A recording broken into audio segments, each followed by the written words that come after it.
Hello, sweethearts, and welcome to week 2 of the Let's Play Apple Tower competition. Shit, I gotta turn the disc over. Hang on.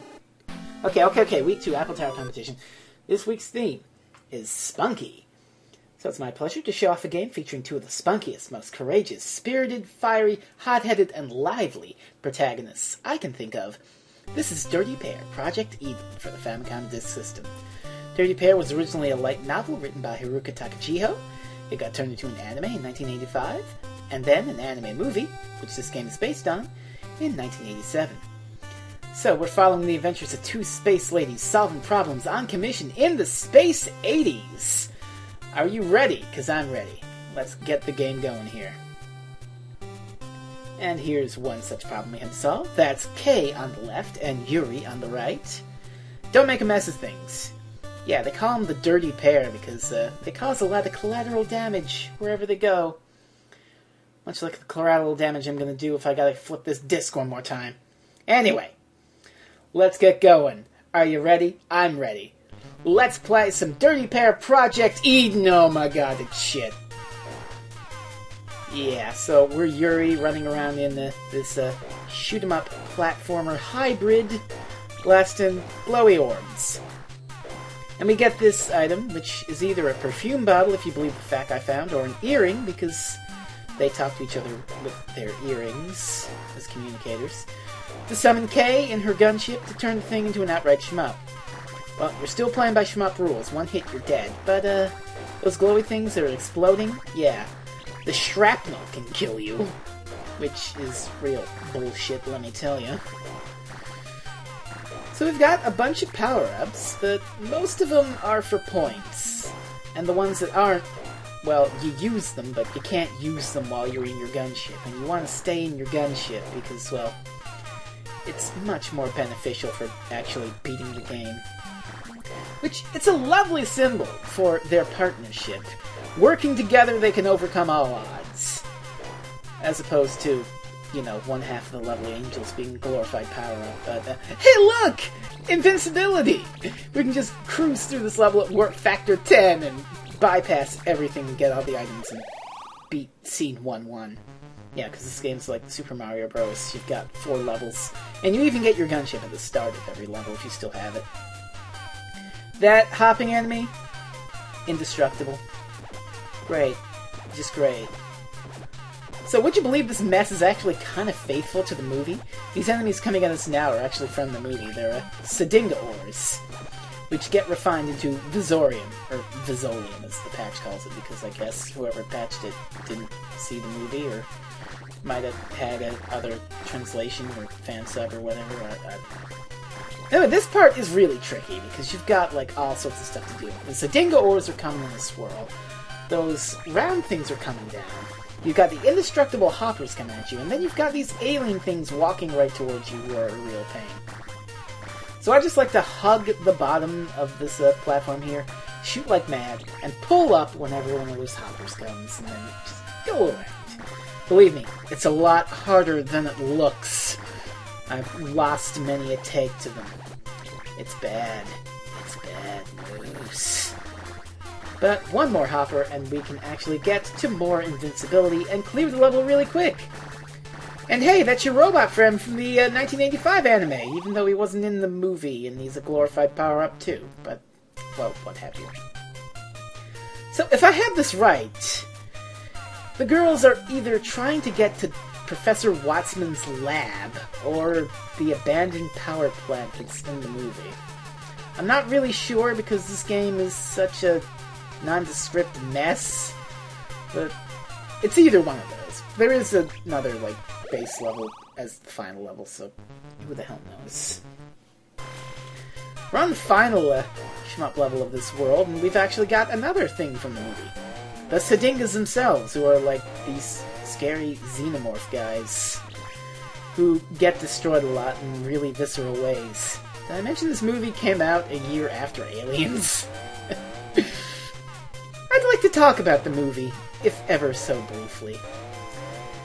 A prominent blogger who writes for a blog named, and I hope I get this right, Vaka Rangi, which is mostly about Star Trek, but did a whole bunch of stuff on Dirty Pair because Dirty Pair apparently inspired Star Trek. They had this to say about the movie, and I quote once more. This is, in all honesty, the most visually astounding and mesmerizing science fiction movie I have ever seen. The first 20 minutes alone are worth watching all by themselves. The film throws us Dirty Pair, Star Trek, Miami Vice, Dune, 2001: A Space Odyssey, James Bond, Cold War thrillers, MTV, late 80s house jazz influenced synth pop, and every piece of golden age science fiction cover art you've ever seen, crushed and blended together and served up as a hyper-concentrated tropical drink that's like a sledgehammer to your senses. Wow! That's a pretty good endorsement.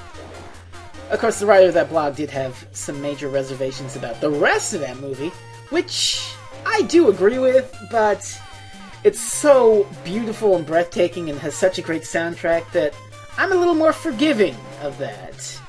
Even though it is kind of shit. But, well, I'm not going to spoil it because I'd like you to see the movie for yourselves. I think it's a pretty good movie. Even if you don't know the source material. Well, when I showed a friend of mine the movie over Christmas, I showed him an episode of the show first, just to give him the tone of the thing. So you should probably do that too. And you can get it all legal on YouTube, thanks to the licensee putting it up there. Isn't that great? Well, we beat Scene 1, and now the game takes a radical shift, but I have to flip the bloody disc again. Oh boy. Well, let's get into the brunt of this video, which is Scene 2, which is...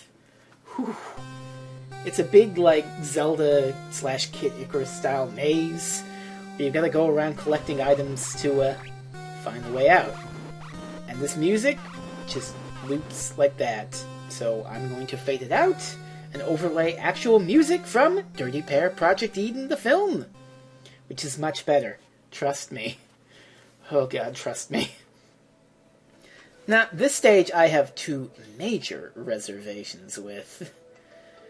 And the first involves doors. That item is a key card, which you need to open certain doors. But doors are a bit of a problem in this stage. For some reason. Because the dingas are coming there. Well, they just keep infinitely spawning, so you just drop the key card and you open the door. Now, there is an item you can use to help you with this dingas. You drop this Vizorium bar and they stop there. But this door, you're supposed to just be able to walk through it. It's not working. I had to cut around here. Yeah, that was a cut. I'm going to be honest about that. Thank God Zalaz allowed us to cut, because otherwise you'd have to stare at me doing that door for 45 seconds. Actually, you wouldn't, because I would not have actually kept that take, because seriously. But, yeah, 45 seconds of poking at that door until it decided, oh, you're in the right magic pixel. I guess I'll let you through. And this keeps happening. I'll point it out every time it happens. I mean, because with the music I overlaid and muting it, you can hardly tell. But I'll fess up to it when it happened. It only happened a couple more times anyway. Now, the other big problem, the depth level. You see, it's laid out in that 3/4 view, kind of like a beat 'em up. But your hitbox does not reflect that. If one of those big Sadingas is coming at you and you're on the top of the screen and it's on the bottom, its head pokes your legs, you die, you lose a life. Yeah, one hit again. Especially troublesome with this enemy, which is also indestructible and just runs around randomly and you just have to jump over it. God help you if it comes from an angle you can't actually, like, jump over. It's unfortunate. It really is. But anyway, all that's past us, right? Well, no, because guess what? This door gave me trouble too. So that's 2 on the door fail count. God, you fucking... Okay, we're gonna calm down. I love Dirty Pair, I really do. But this game is... It's not good. No. Why would they do this? Why would they do this to the Dirty Pair, to the Lovely Angels, which is their call name? They don't like the name Dirty Pair. It's like a pejorative name. They'll get mad at you if you say it. But I hope they don't get mad at me for saying it. Anyway, we're going to talk about the items now. The Vizorium bar, you already saw, taken straight from the movie, might I add. But here are some others. The poison bottle, It kills every enemy on screen, but supposedly has a chance to kill you as well, a 50-50 chance if you believe the fact I read. I don't really use it because the enemies respawn immediately afterwards anyway. The next item, the fact calls a visor, which is to the right of that poison bottle, and neither the fact writer nor I have any goddamn idea what the thing does. If I had the original manual, maybe I could figure it out, but I don't, and even if I did, I don't read Japanese, so who knows. The item there in the lower right is a grenade. You throw that, and it just explodes, and it does leaves a little bit of fire behind. Yeah. I just shoot things. That's what I do. So we've got 2 of these floppy disks so far, yeah. It's the Space 80s, alright. You can tell, because even though it's in, like, the 22nd century, or 21st, or whatever, no, I don't know what year it is. 23rd century, I think? Same as Star Trek, how about that? Well, even though it's there, you've got these goddamn 5 1/4 floppy-ass floppies. God, don't you just love the Space 80s? Even though it's supposed to be the future, there's all sorts of disco everywhere, and they've got 80-ass outfits. They've also got 80 outfits, because, well, they like fashion. They really do. So I'd just like to talk a bit about what Dirty Pair means to me. It basically revitalized my interest in anime. I'll tell you the story here. Out of nowhere one day in the summer, I got linked to a video. Well, I didn't get linked to it. I found a link to this video on Twitter. And it was the opening to this movie, which is a very avant-garde James Bond credits-esque sort of thing. It's beautiful, it's striking, and I was like, what in the hell is this? I need more of it. That same night, I looked up what the hell Dirty Pair was, and decided on a whim to check out the first episode. And then I marathoned the whole series from that. And I got to the movie, and well, it didn't have anything to do with that credit sequence, but I didn't care because the soundtrack was so amazing and wonderful, and the visuals were great, even though the plot is kind of hard to follow, especially when you're watching it dubbed online, and there's all this technobabble from Professor Watson. It's kind of hard to follow, yeah. But, well, the version I'm going to link to you now down below, I do believe is subtitled, so you don't have that worry. You get the original Japanese voices, and you get to read the dialogue and actually try to understand what's going on. Keyword try, because it really is a bunch of technobabble. Now, these doors are fine, because you just shoot them. You just walk up and shoot them. It works. It's fine. But then you got this door, on the other hand, number 3. It would not open. And we got these creepy crawlies coming at me. I can't drop a bar of Visorium because I don't have any, and I don't even know if Visorium works in those, but we jump-cutted away from that. So, that's something. But I went on from that. I didn't just watch Dirty Pair. I bought Dirty Pair. And as of today, I now own the complete series on DVD. What have I become? This item is called the Nuke in the FAQ. And the FAQ writer seems to think it does nothing. It just stays on the ground and then it explodes after a second. And I don't know if the explosion is the item disappearing or the item blowing up like a time bomb. I am absolutely not sure. But I'm not going to use a time bomb because in that time I could just kill anything. So, yeah. Invincibility up ahead. That's good. We've got 5 discs. There are only 3 more left to go. So we grab that. This room is full of Sedingas, so there is that.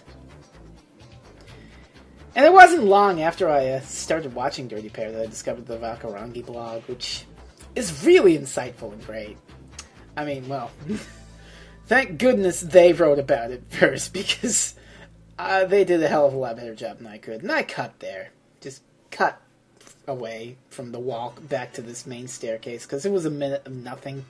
But all the stuff you've already seen before. So, that's fine. And good news, there's no more door fails. So, we made it. We made it through. It was only, what, 3, 4? I do like this landing pad sort of thing, though. We're on the roof, I think. These enemies are kind of scary because they swoop down. I don't know how I lived that. Because I thought the collision detection was such that if something touched your head, you were dead. But I have no idea. Oh yeah, and I believe I'm going to overlay my favorite track from the movie here. Which is my favorite scene of the movie. Yeah. You'll see if you watch it. But if you don't, that's fine. I'm not going to spoil. But it's a really good scene. And you should watch the movie because it's good. Thankfully, we're coming to the end here. We've only got one disc left, and all we got to do is, well, I'm going down here to get the key card. Just safety. I don't know. I feel safer having 2 key cards, because I'm deathly afraid of a key card failure here. Because the door glitch can work with the key cards, too. And if that happens, you lose your key card, and you have to go get the fucker back. Here we go. The final stretch. Nothing you haven't already seen. These little cute robots. I like them. They're adorable. But at least this door you can actually shoot through. And hell, I should also mention while I'm talking about Dirty Pair that our esteemed LPAT host, Zalaz, sent me for my birthday a copy of the very first light novel. I'm touching it right now while I'm getting the final disc. And if we go down here, we find the exit. Hallelujah, thank goodness we are clear of Scene 2. That's about half the game done. So, half the game for an LPO video ain't bad. That was Dirty Pair Project Eden. The game, not all that good. The movie, I really dig it. I really like it. You should go check it out. You should go check out a bunch of the stuff I'm linking down below. And I'll see you next week for whatever the hell we do.